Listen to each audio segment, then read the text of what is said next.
데살로니가전서 4장으로 왔습니다. 4장 1절에서 12절에 있는 말씀을 통해서 은혜를 나누도록 하겠는데, 말씀의 제목은 1절에서 그랬어요. 1절 다시 한번 보시면, 종말로 형제들아 우리가 주 예수 안에서 너희에게 구하고 겸면하노니 너희가 마땅히 어떻게 행하며 하나님께 기쁘시게 할 것을 우리에게 받았으므로, 이렇게 했습니다. 그러니까 이 말씀을 의지해서 하나님을 기쁘시게 하는 삶이라는 제목으로 수요일 시간에 내려가도록 하겠습니다. 자, 하나님을 기쁘시게 하는 삶, 사도 바울이 데살로니가전서 4장에서 과연 하나님께서 어떠한 삶을 사는 자를 기뻐하실 것인가, 그걸 구체적으로 얘기하고 있는 거예요. 그래서 대지를 3개로 나눌 수가 있을 것 같은데, 먼저 1절부터 8절까지는 하나님께서 기뻐하시는 삶이라는 건 거룩하고 정결하게 살아야 된다는 거예요. 그 말씀이 1절에서부터 8절에 있는 말씀. 두 번째는 9절과 10절에 있는 것처럼 형제를 더욱 사랑하라 권면하고 있습니다. 그리고 마지막으로 세 번째는 11절과 12절에 있는 것처럼 성실하고 근면하라, 이것이 하나님이 기뻐하시는 삶이라고 얘기하는 거예요. 첫 번째는 거룩하고 정결하라, 사도 바울에게 권면하고 있는데, 자, 1절 먼저 한번 보시겠습니까? 1절. 정말로 형제들아 우리가 주 예수 안에서 너희에게 구하고 권면하노니 너희가 마땅히 어떻게 행하며 하나님께 기쁘시게 할 것을 우리에게 받았으니 곧 너희 행하는 바라 더욱 많이 힘쓰라. 예, 정말로 형제들아 우리가 주 예수 안에서 너희에게 구하고 겸면하노니, 이 사도 바울이 데살로니가 교인들에게 이제 마지막으로 그리스도인으로서 어떻게 사는 것이 과연 하나님을 기쁘시게 할 것인가, 합당한 삶이라는 게 어떤 삶인 것인가, 그것에 대해서 간절히 구하고 권면하고 있는 겁니다. 그런데 보세요. 그 하반 중반절에서 그랬죠. 너희가 마땅히 어떻게 행하며 하나님께 기쁘시게 할 것을 우리에게 받았으니 곧 너희 행하는 바라, 이렇게 얘기를 하고 있어요. 그러니까 이 말인즉슨 비록 석주간밖에 사도 바울이 데살로니가 교회에 있지 못했지만, 그러나 이미 어떻게 살아가는 것이 하나님께서 기뻐하시는 삶인지 사도 바울이 얘기를 했어요. 근데 오랜 기간 가르친 게 아니고 몇 주요? 3주간 가르쳤는데, 그 3주간 가르친 말씀 그대로 그들이 그대로 행했어요. 참 귀하죠? 귀합니다. 그러니까 석주간밖에 안 배운 그 말씀 그대로, 그걸 하나님의 말씀으로 알고 그거를 몸소 행했던, 그대로 행하였던, 그러니까 비록 이 데살로니가 교회가 사도 바울로부터 배우는 그 배움의 기간은 짧았지만 그 행함에 있어서는 참으로 진실하고 타의 추종을 불허한다고 얘기를 해야 되나, 그렇게 순종하는 면이 강했다라고 하는 거예요. 그렇다라고 하면, 제가 우리 소만교회에 온 지가 지금 이제 5년, 이제 막 6년째 돼가고 있어요. 6년째 배우는데 여러분은 이 데살로니가 교인들처럼 우리가 가르친 그대로 기쁘게 행하고 있습니까? 그렇게 행했으면 예수님이 어제 재림했을 거예요, 아마. 그치요? 그런데 이 데살로니가 교회는 그걸 얘기를 하자는 게 아니고, 이 데살로니가 교인들은 그걸 그대로 행하였다는 거예요. 그러니까 얼마나 귀해요, 얼마나 귀해요. 다시 한번 볼까요? 너희가 마땅히 어떻게 행하며 하나님께 기뻐할 것을 우리에게 받았으니 그 받은 건 곧 너희가 행하고 있는 바라. 가르친 그대로 그 데살로니가 교인들이 그대로 행하고 있으니까 사도 바울 입장에서 봤을 때는 얼마나 귀한 사람들이에요. 그러니까 또 뭐라고 권면을 하냐면, 그 하반절에서 그랬습니다. 더욱 많이 어떻게 하라? 힘쓰라. 더욱 많이 힘쓰라. 데살로니가 교인들이 그 받은 말씀 그대로 행하고 있으니까, 그러나 거기서 멈추고 그만두라 하는 게 아니고, 사도 바울은 더욱더 행하라 라고 이렇게 권면을 하고 있는 거예요. 사자성에 그런 말이 있습니다. 주마가편이라는 말이 있어요. 달리는 말에 뭐를 가하라고요? 채찍을 때리라. 그러니까 잘하고 있으니까 거기서 그만두라는 게 아니고 더욱더 열심히 하라는 얘기지요. 왜냐하면 하나님의 말씀을 순종하고 믿음을 잘 지키는 사람이 더 잘 지키게 되면 그것을 통해서 하나님의 영광이 나타나고 또 그 사람을 통해서 하나님의 열매가 많이 나타나고 주일 말씀했던 말씀처럼 빛의 자녀들처럼 행하게 되면 가는 곳마다 빛이 드러나니까 그 말씀 그대로 행하기를 해서 잘하니까 더욱더 열심히 하라고 사도 바울이 이렇게 얘기를 하고 있는 거예요. 또 잘한다라고 해서 또 다른 한편으로 한다라고 하면 잘한다라고 해서 거기에 안주하고 또 거기에 안주하게 되면은 신앙에서 퇴보하기가 쉬워요. 퇴보하기가 쉽습니다. 왜 그런가? 그때 당시 데살로니가 교회의 그 형편을 보게 되면 경제적으로 굉장히 그 교회 형편이 어려웠어요. 또 종교적으로 신앙적으로 봤을 때에 거기가 로마 황제를 숭배하는 곳이었고 여러 가지로 굉장히 많은 핍박과 환란이 있었던 것이 어디요? 이 데살로니가였어요. 사도 바울도 석주간밖에 말씀을 전하지 못하고 쫓겨났잖아요. 그 정도로 굉장히 핍박이 많았던 곳이 이 데살로니가예요. 그러니까 죄악된 본성을 가지고 있는 부패한 인간이 말씀을 더욱더 가까이 하지 않으면 누구나 다 넘어지게 됩니다. 넘어지게 돼요. 그러니까 그 사실을 잘 알고 있는 그 교회의 모든 형편과 영적인 형편과 주변의 모든 환경들을 잘 알고 있는 사도 바울이 더욱더 힘쓰라고 얘기를 하고 있었던 거예요. 그러니까 조금이라도 우리가 방심하게 되면 도로 옛날로 돌아갑니다. 도로 옛날로 돌아가게 돼요. 오뚜기 아시나요? 오뚜기 아시죠? 오뚜기. 오뚜기 딱 했다가 이렇게 넘어뜨려 놓으면은 다시 어떻게 되죠? 제자리에 탁 와요. 우리의 신앙생활도 마찬가지입니다. 삼가 조심하지 않으면 어떻게 돼요? 다시 넘어졌다가 본래로 샥 돌아와요. 우리의 본성이 우리의 본성. 그러니까 우리는 늘 깨어 있어야 되고 하나님의 말씀으로 통하여서 자기 자신을 늘 돌아봐야 됩니다. 자, 베드로후서 1장을 하고 보세요. 이렇게 얘기하고 있습니다. 베드로후서 1장 10절에서부터 11절. 그래서 사도 베드로도 이렇게 권면하고 있어요. 베드로후서 1장 10절에서 11절. 그러므로 형제들아 더욱 힘써 너희 부르심과 택하심을 굳게 하라. 너희가 이것을 행한즉 언제든지 실족치 아니하리라. 이같이 하면 우리 주 곧 구주 예수 그리스도의 영원한 나라에 들어감을 넉넉히 너희에게 주시리라. 예, 그랬죠. 사도 베드로도 그러므로 형제들아 더욱 어떻게 하라고요? 힘쓰라 그래요. 더욱 힘쓰라고. 잘하고 있지만 더욱더 힘써야만 그 부르심과 택하심을 굳게 해서 쉽게 얘기해서 믿음을 굳게 하라는 얘기예요.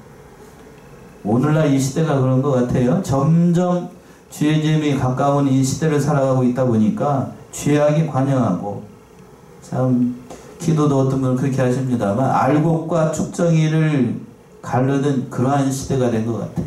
더군다나 코로나19가 이렇게 창궐을 하면서 대한민국의 교회 형편들이 다 이렇게 갈라지게 됐습니다.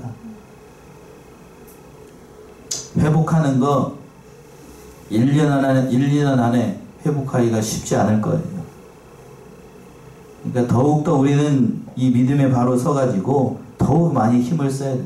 힘을 써야만 그나마 있는 신앙도 우리가 지켜나갈 수 있어요. 힘쓰지 않으면 옛날로 돌아갑니다. 옛날로 돌아가요. 옛날에 죄악된 그 생활로 돌아가니까 우리가 이 말씀을 깨닫고 더욱더 힘을 써야 되겠습니다. 아멘이시죠? 힘써야 됩니다. 힘써야 돼요. 또 2절 보시면 이렇게 얘기했어요. 2절.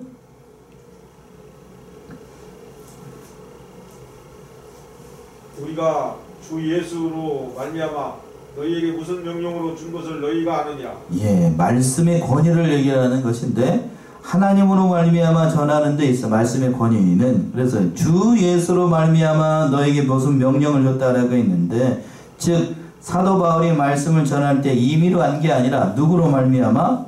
예수 그리스도로 말미암아 말씀을 전했다는 얘기예요. 그러니까 예수님의 뜻을 깨달아서 하나님께서 주시는 그 말씀을 성령의 능력으로 전했다는 거예요. 그것이 사도 바울이 지금까지 말씀을 전한 그 권위라고 하는 거고 또 무슨 명령으로 준 것을 너희가 아느니라. 요긴한 진리를 사도 바울이 다 얘기를 했는데 그 명령은 사도 바울이 임의로 한 게 아니라 누구의 명령이라고요? 하나님의 명령으로 또 주님의 명령으로 끝까지 그 말씀을 순종하도록 권면했다는 얘기입니다. 그러니까 사람의 말이 아니고 누구의 말이니까? 하나님의 말씀이니까 그 말씀의 권위를 따라서 계속해서 그 말씀을 붙잡고 나아가게 되면 이 시대, 그리고 또 아무리 죄악된 그 시대라고 할지라도 하나님의 말씀으로 넉넉히 이겨나갈 수 있다는 얘기지요. 그래서 사도 바울이 이제 3절부터 보시게 되면 구체적으로 그 하나님의 말씀으로 권면을 하는 겁니다. 3절 보시면은요, 3절. 하나님의 뜻은 이것이니 너희의 거룩함이라 곧 음란을 버리고. 예, 하나님의 뜻은 이것이니, 바울이 첫 번째로 데살로니가 교인들에게 구하는 하나님께서 기뻐하시는 뜻은 뭔가 하면 너희의 무엇이라고요? 거룩함이라. 거룩함이라는 것은 문자적인 의미로 그대로 얘기한다라고 하면 구별됐다는 거지요. 뭐로부터 구별돼요? 죄로부터 구별되고 세상으로부터 구별된 하나님의 백성이라는 뜻이에요. 그러니까 구별됐으니, 세상으로부터 구별됐으니 세상과 여러분과는 달라야 돼요? 똑같아야 돼요? 달라야 되죠. 달라야 됩니다. 그리스도의 백성이고 하나님의 백성이니 세상 사람과는 뭔가 달라도 달라야 돼요. 그걸 성경에서 뭐라고 얘기를 하냐면 거룩함이라고 얘기합니다. 거룩함. 그래서 하나님께서 그랬죠. 내가 거룩하니 너희도 거룩하라. 구별되어야 된다는 얘기예요. 구별되어야 됩니다. 아, 저 사람을 보니 하나님을 믿는 사람 같구나 라는 그 소리가 나와야 됩니다. 나와야 돼요. 바로 사도 바울이 그 얘기를 하고 있는 거예요. 하나님의 뜻은 이것이니 너희의 거룩함이라. 어떻게 살아야 되는가? 거룩하다는 얘기는 곧 여기서 뭘 버리라고 얘기하고 있어요. 뒤에 음란을 버리라. 여기서 음란을 버리라는 얘기는, 여기서 얘기하고 있는 거는 그 당시 그 데살로니가 그 지역에 있었던 그 상황을 사도 바울이 염두에 두고서 한 말이에요. 특별히 성결하라는 얘기. 뭐로부터 성결하라는 얘기인가? 잘못된 그 당시에 그 퇴폐한 세상 문화로부터 성결하라는 얘기입니다. 성결. 왜 이 얘기를 하고 있냐면, 그때 당시 이 데살로니가, 고린도, 그런 것들 있죠. 헬라 문화가 판치고 있었던 그 당시 그 지역을 보게 되면 성적으로 대단히 문란했습니다.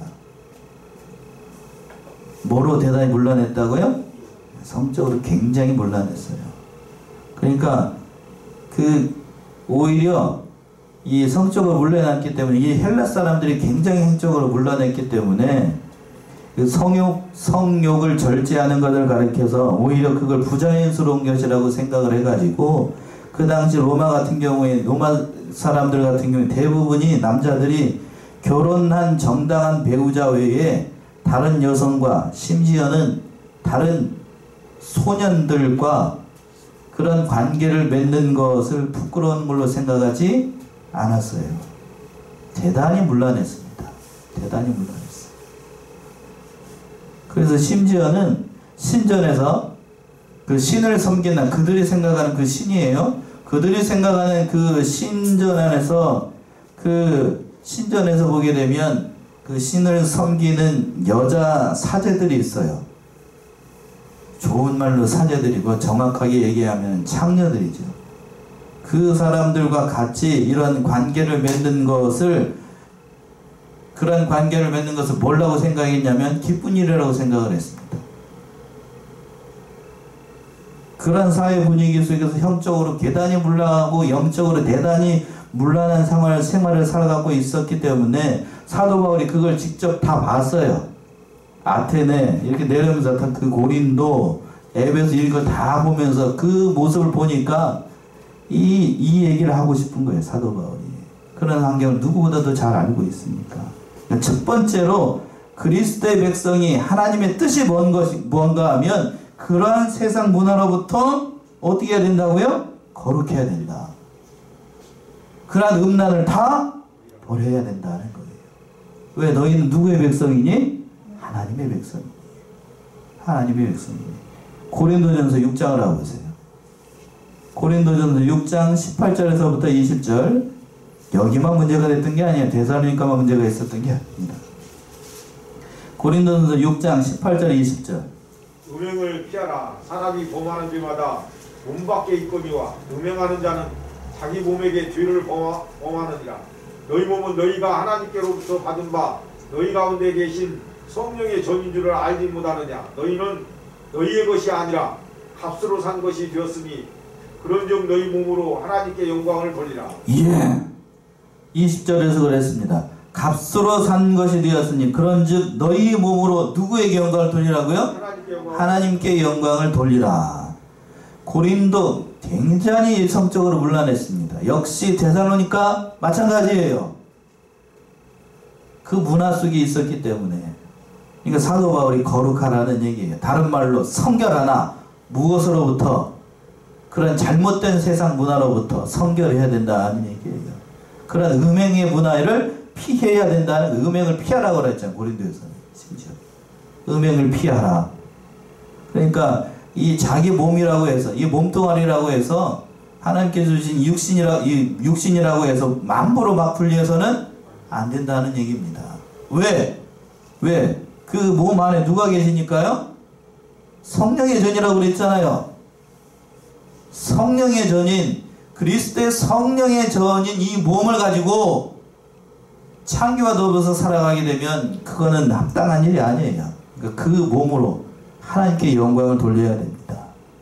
그렇게 얘기를 하고 싶어 하는 거예요. 또 4절 보시면, 본문 돌아가고 4절 이렇게 얘기했죠. 4절 보시면 각각 거룩함과 존귀함으로 자기의 안에 취할 줄을 알고. 예, 각각 거룩함과 존귀함으로 자기의 누구를 취하라고요? 아내를 취하라. 아내를 취할 줄 알라. 자기 아내를 취할 줄 알라 라고 했는데, 여기서 아내라고 번역된 이 헬라어 원어가 스큐오스라고 하는 말인데, 제가 헬라어를 잘해서가 이 말을 얘기하는 게 아니고 문자적인 의미로 보게 되면 이것은 아내라고 번역하는 것보다 그릇이라고 번역을 해야 몰라요. 그릇. 그래서 우리 교단 예전에 이병규 목사님 살아계셨을 때 바른 성경이라고 하는 번역을 한 적이 있는데, 거기에서 보게 되면 각조해 놓고 뭐라고 그랬냐면 몸이라고 번역할 수 있습니다. 자기 몸을 제어할 줄 알고 이렇게 번역을 해놨어요. 그러니까 이 말의 뜻은 뭔가 하면, 이 성경에서 보게 되면 그러니까 이 아내라는 말을 이라고 번역하지 않고 대부분의 경우는 그릇이라고 번역을 했습니다. 그릇. 한번 찾아보시겠습니까? 베드로전서 3장 7절. 베드로전서 3장 7절.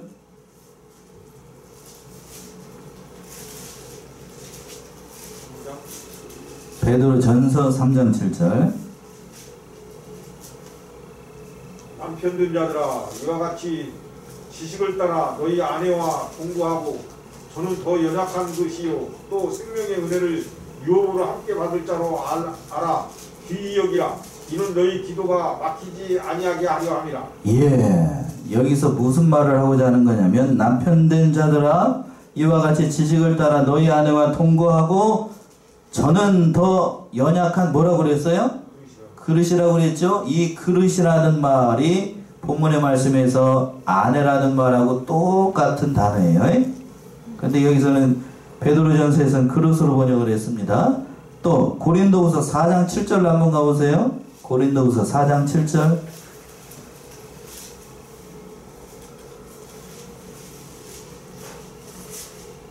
고린도후서 4장 7절. 굉장히 유명한 말씀이죠. 우리가 이 보배를 질그릇에 가졌으나 이는 심히 큰 능력을 하나님께 있고 우리에게 있지 아니하여 알게 하려 함이라.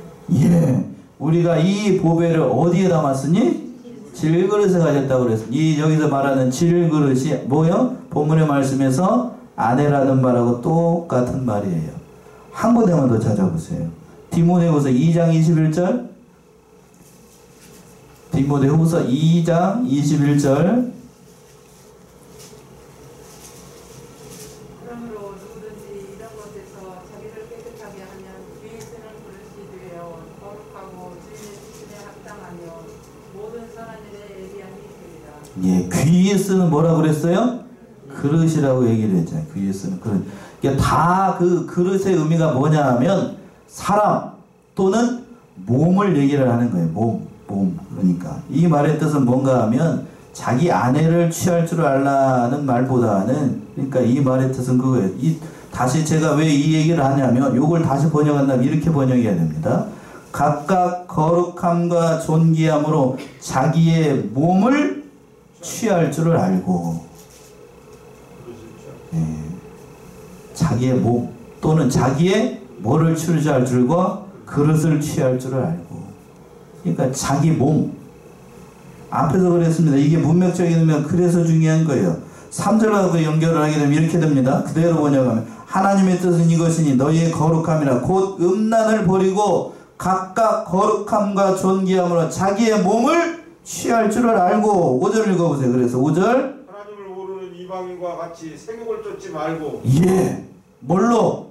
자기 몸을 함부로 그렇게 얘기하면 안 된다는 얘기예요. 자기 몸을. 왜? 이 몸이라고 해서, 하나님께서 주신 이 몸이라고 해서 함부로 굴려서는 그게 된다는 얘기 아닙니다. 세상 사람들처럼 세욕을 따라서, 욕심을 따라서 그렇게 하는 게 하나님의 사람이 아니라는 얘기입니다. 아니라는 얘기예요. 그런데 이방인과 같이 5절에서 그랬죠. 이방인과 같이 세욕을 쫓지 말라. 이방인들의 가장 큰 특징이 뭐냐면 하나님을 모르기 때문에 자기가 하고 싶은 대로 해요. 뭐를 따라가요? 자기 눈에 좋은 대로, 자기가 하고 싶은 대로 그 모든 일을 따라서 자 육신의 정욕을 따라서 사람을 취하고 좋아하는 사람 따라가고 좋아하는 것을 먹고 자신의 정욕대로 삽니다.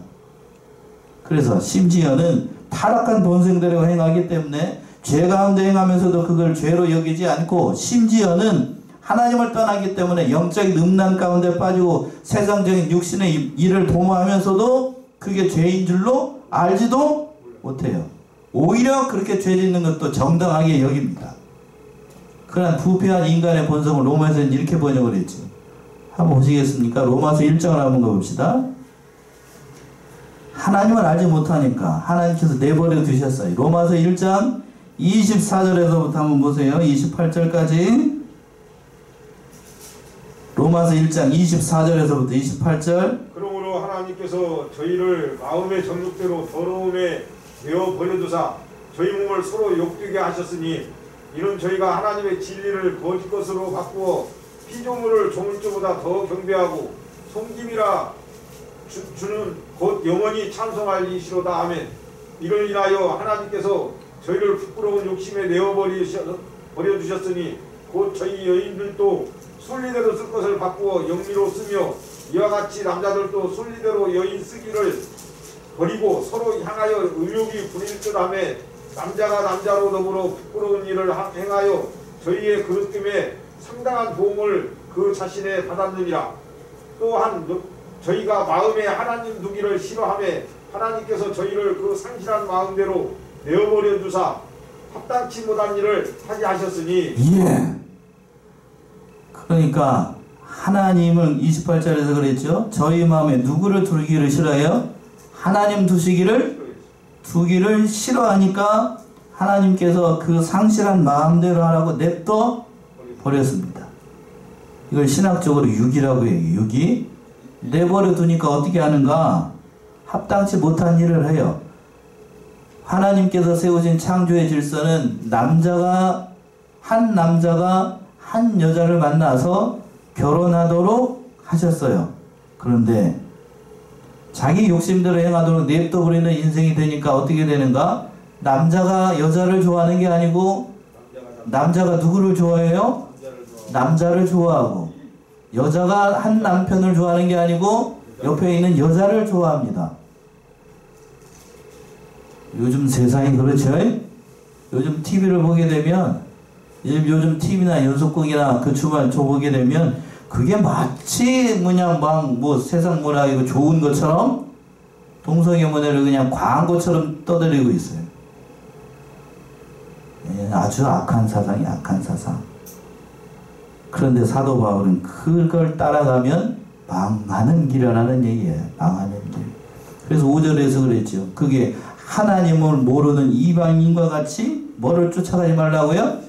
세겜을 쫓지 말라. 하나님을 모르는 사람들이랑 그런 일 하는 거고, 그럼 하나님을 아는 사람은 어떻게 해야 되는가? 6절 보시면은요. 6절 일의 분수를 넘어서 형제를 해하지 말라.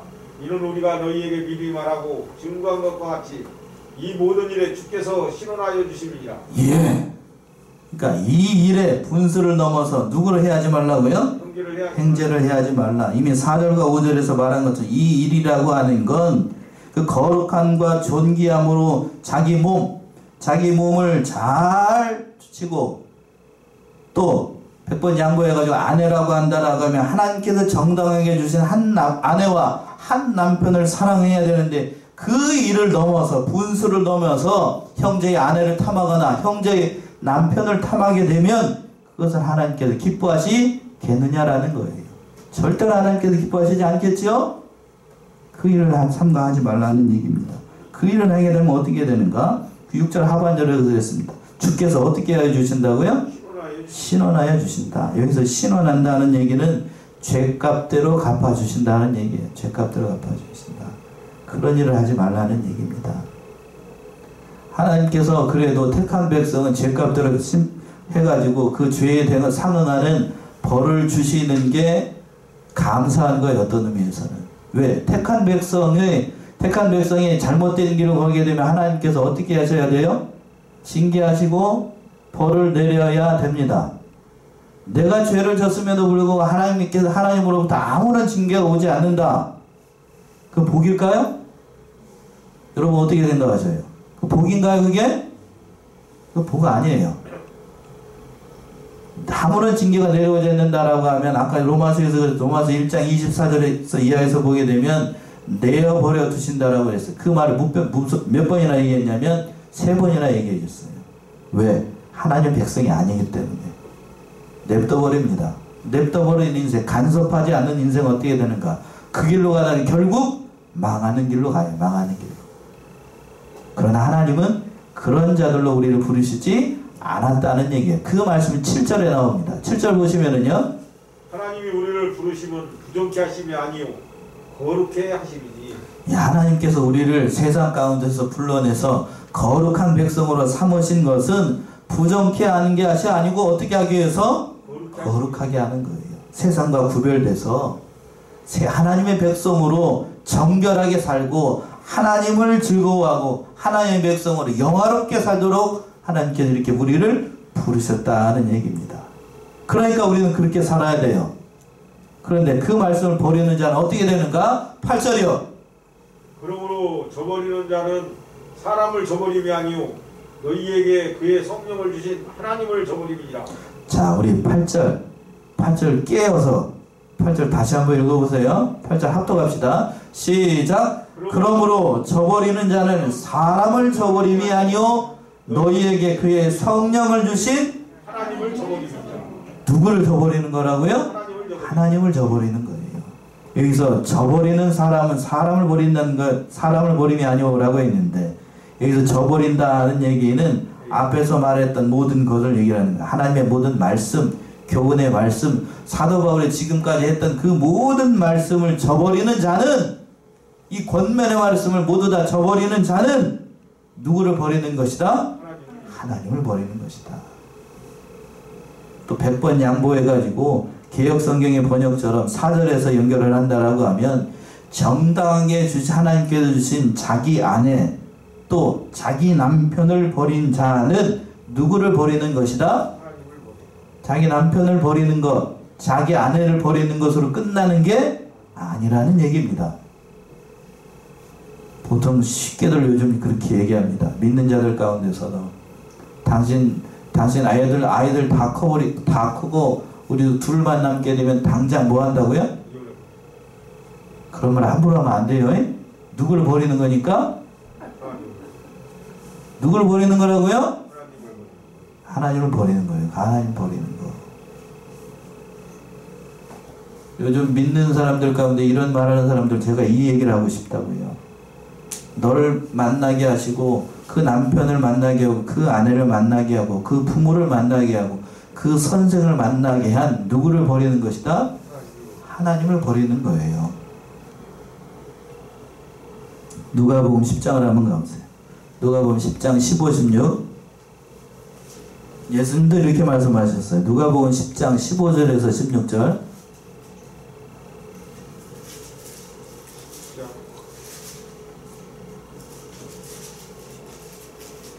누가 10장 15절 16절.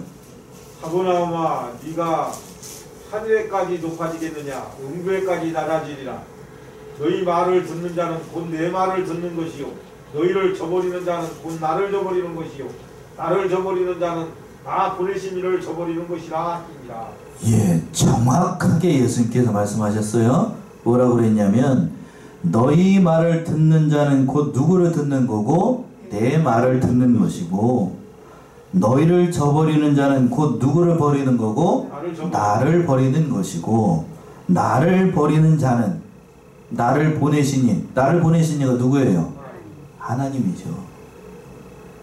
그러니까 쉽게 얘기해서 예수님의 제자들을 버리는 거는 곧 누구를 버리는 거냐면 예수님을 버리는 거고 예수님을 버렸다라고 하는 것은 그분을 보내신 누구를?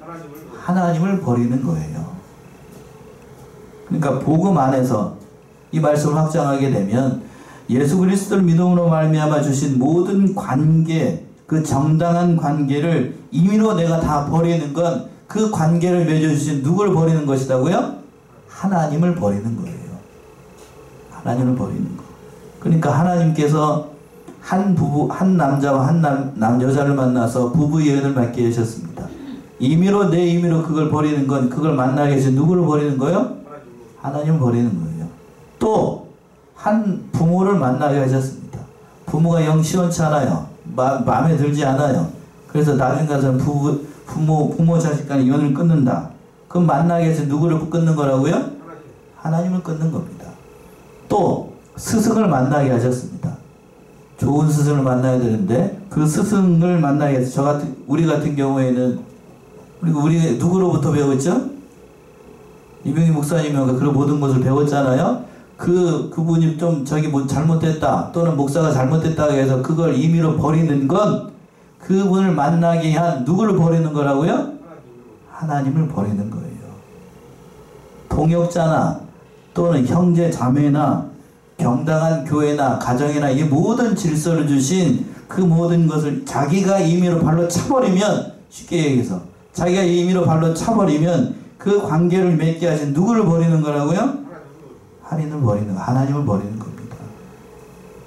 그러니까 하나님께서 그만하면 됐다라고 정당하게 그 관계를 끊고 나오라고 하셨을 때에는 상관이 없지만 자기가 임의로 그 관계를 이렇게 억지로 끊어버리게 되면 그 모든 관계를 맺게 하신 누구를 버리는 거라고요? 하나님을 버리는 거예요. 제가 이 얘기를 왜 하는지 아시겠지요? 임의로 끊는 게 아니에요. 그건 하나님의 뜻이 아닙니다. 하나님의 뜻이 아니에요. 하나님 벌 받아요. 그러니까 우리는 결코 그러한 자가 되어서는 안 된다라는 뜻입니다. 그럼 우리가 어떻게 해야 되는가? 사랑해야 됩니다. 더 성질을 사랑해야 돼요. 그리고 말씀이 두 번째 이제에서 9절과 10절에 잘 나오죠. 9절 10절 보시면 형제 사랑에 관하여는 너희에게 쓸 것이 없으면 너희가 친히 하나님의 가르치심을 받아 서로 사랑합니다. 10절까지요. 너희가 온 마게도냐 모든 형제를 대하여 과연 이것을 행하도다. 형제들아 권하노니 더 많이 하고 또 너희에게 명한 것이 똑같이 종용하여 자기 일을 하고 너희 손으로 일하기를 힘쓰라. 예, 10절까지 보시게 되면 데살로니가 교회 성도들이 이미 서로를 더 많이 사랑하고 잘하고 있었습니다. 그러니까 더 많이 하라고 그랬죠? 10절에서 그랬잖아요. 과연 이것을 행하도다. 형제들아 권하노니 더 많이 하라 라고 했습니다. 왜 더 많이 하라는가? 더 많이 해야 하나님의 사랑이 더 이루어지게 되고 형제를 더 많이 사랑할 수 있으니 지금 행하는 그대로 더 많이 사랑하라. 장성한 분량까지 그리스도의 장성한 분량까지 자라나가도록 더욱 힘쓰는 자가 되라 라고 했습니다. 마지막으로 이제 11절과 12절에서 보시게 되면 성실하고 근면하라 라고 사도 바울이 하나님이 기뻐하시는 삶이 무엇인지를 얘기하고 있습니다. 11절 보시면은요. 11절 또 너희에게 명한 것 같이 종용하여 자기 일을 하고 너희 손으로 일하기를 힘쓰라. 예, 너희에게 명한 것 같이 종용하여 자기 일을 하고 너희 손으로 일하기를 힘쓰라라고 했습니다.